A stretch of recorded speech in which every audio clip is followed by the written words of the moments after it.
Okay, so in today's video I will see if I can fit this pipe underneath the tank connected to the pump. So this is the pipe that is gonna connect between the tank and the pump itself. So it's gonna sit like this. So this part is on the tank and this side will be on the pump side. So I will lift up the tank, which is standing over here, and use my crane to do that because this weighs about 100 kilos, something like that. Lift it up and see how high the legs needs to be to fit the pump.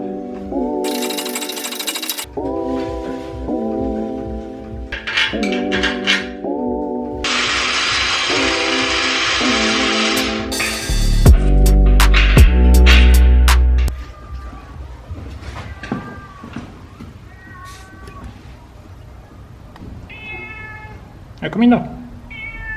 Ja. Oh, you got a bird. No. Ghost.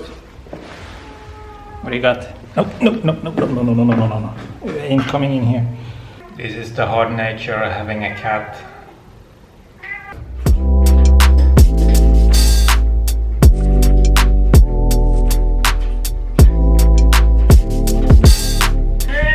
Here comes the risky part of attaching this pipe underneath this tank without getting the tank on me. So let's I need to cut off.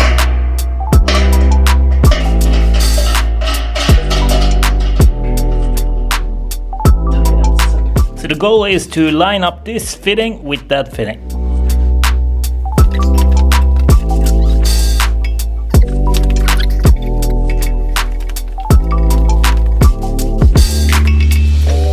So I had to jiggle around with it to get it in place. It's not perfect, but we got some play with the O-ring and we also can move the pump a little bit.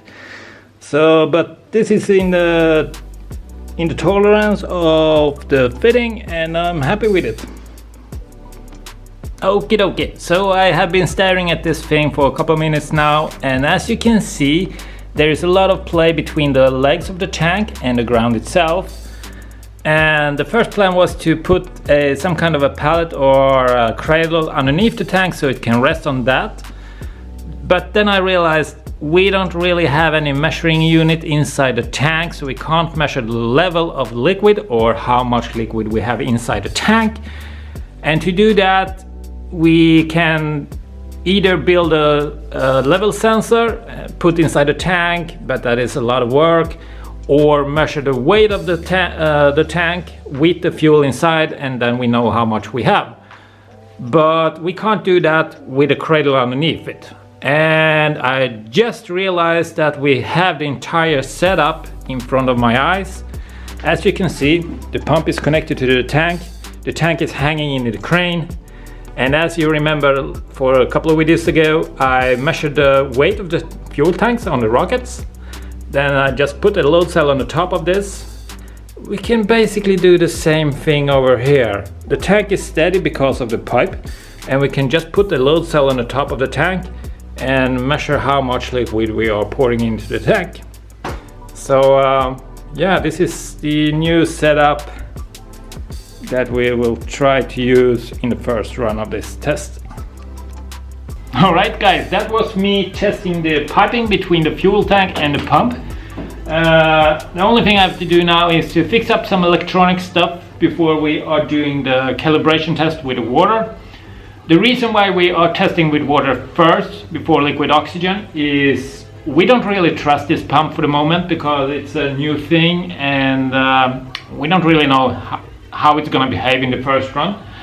So to avoid any explosions or harming anyone or anything, we will do the test with a low pressure with water first to see the system is working and the software is doing its thing before we are even considering putting liquid oxygen inside that tank.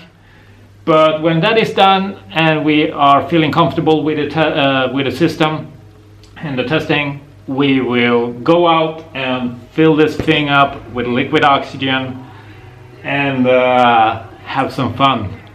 I'm really looking forward to test this thing with liquid oxygen, because it's gonna be covered with ice and it's gonna be really smoky. Yeah, it's gonna be an awesome day, and I will record it. Of course I will record it. But that's it for me now, and I will see you in the next one. See you.